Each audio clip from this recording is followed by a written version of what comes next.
If you're wondering, does my ex just want to sleep with me, or is there something more there, then that's what we're going to be talking about. We're going to be talking about that in this video. We're also going to be talking about what you can do to avoid just ending up as like a, friends with benefits sort of thing. But first, my name is Clay with ModernLove.life, where we help you get the great loving relationship that you're looking for without having to play mind games, without having to play hard to get, and without having to pretend to be someone or something that you're not, because you deserve to be loved for the person that you are. And if you agree with me, do me a favor by hitting that thumbs up button. And if you're new here, think about subscribing to the channel while you're down there as well too. All right, let's go ahead and get into this. So, let's cut straight to the chase here. You and your ex were in a relationship with one another. That means that there's probably some degree of attraction there between the two of you, and that attraction is probably still there, okay? I know that this is maybe one of the more controversial things that I say, and people come to me doubting that it's true and everything, but you don't have to worry about you and your ex being put in the friend zone with one another. Does the friend zone exist? Yes, absolutely. But does it exist between two people who have been in a romantic relationship with one another? Not really. I mean, theoretically it could if, the two of you were never really attracted to one another, but you felt like you needed to be in a relationship anyway for some reason, like, I don't know, your parents were pressuring you or something like that, but you didn't really feel attraction for this person, or maybe that person went through some kind of shocking, dramatic physical or personality change or something. Like maybe they, gained or lost a lot of weight or something. And I mean like a lot of weight, like 100 pounds or something. I'm not talking about like, oh, hey, I gained 5 pounds or something. Do you still like me? No, I'm talking about like dramatic changes, okay? So you don't have to worry about that. So there is attraction between the two of you. And so, yeah, it makes sense that your ex might want to sleep with you. But is there something more there? And that's what we want to talk about. Now, again, I just went over this whole friend zone thing, but it doesn't change the fact that a lot of people that come to me are very, very concerned about the friend zone thing. It's not something that you need to worry about, as I've described, but a lot of people are so concerned about it because maybe, they've never heard me talk about this before, or they've just never come across my stuff before.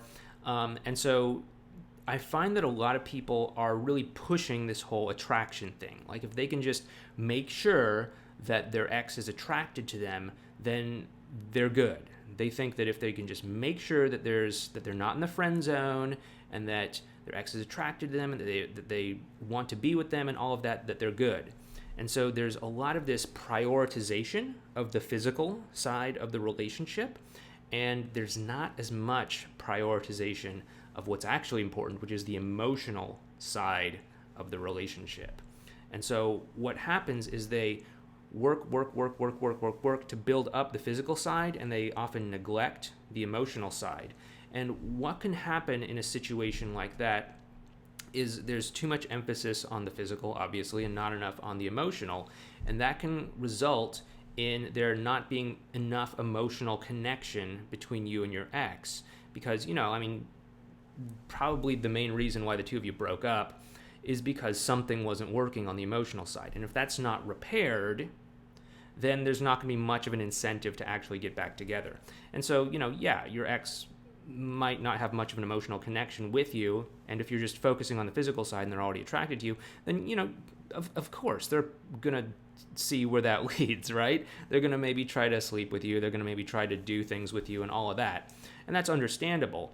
But if you don't pick up the slack with the emotional side of things, you run a very real risk of just ending up with, the friends with benefits kind of scenario. And I don't want that for you. I know it's not a great situation to be in, unless that's what you're looking for.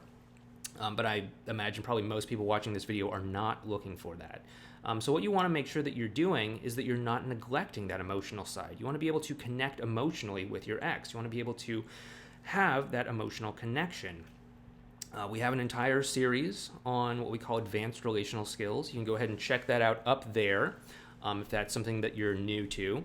But these advanced relational skills are a way that we can kind of cut through the, let's just say, small talk that we often have in our day-to-day conversations and get down to what really matters, which is the emotional connection that we're feeling with somebody. Because, we're not just hanging out in order so that we can talk about the weather or sports or something like that. We're doing this because we want to have a meaningful connection with somebody. We want to be able to talk with them. We want to be able to bond with them. We want to be able to share the important moments of our lives with them. And we want to be able to be there for the important moments of their lives. And we're not going to be able to do that unless we're able to actually say the things that are important and get down into that emotional level.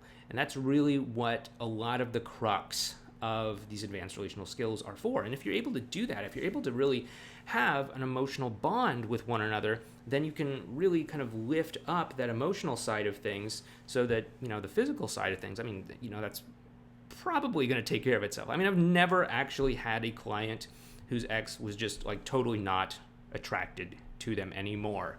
But theoretically, if you like just went through some sort of dramatic physical change or some sort of like personality breakdown or something like that, then I guess it could happen. But what's going on is that the emotions that are the emotional connection between you and your ex that's being hurt by the dynamics that led up to the breakup, that's causing the attraction between the two of you to be blocked. And so you might hear things like, well, I'm just not attracted to you anymore. I lost attraction for you, or I love you, but I'm not in love with you, or things like that. And it's not that they, just don't feel attracted to you.